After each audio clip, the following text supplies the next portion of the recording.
दोस्तों, learn with DAP के tricky math class में आप सबका स्वागत है। मैथ है या जादू सीरीज चल रहा है बच्चों।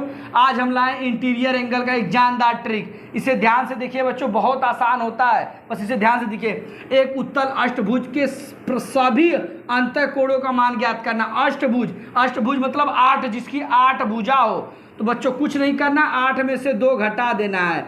8 में से 2 घटाएंगे 6, और इसी में 180 का गुणा कर देना है। 18 छक्का 108 यानी 180 अंश। अगर बच्चों यही दे देता, सभी की जगह लिख देता प्रत्येक, तो हम उसी 8 का इसमें क्या कर देते, यहाँ भाग कर देते। क्या कर देते, भाग कर देते। बच्चों इसका उत्तर आप लोग हमें कमेंट बॉक्स में बताइए कितना होगा। अगर वीडियो अच्छा लगा होगा तो लाइक शेयर कमेंट करना ना भूले। Thank you so much.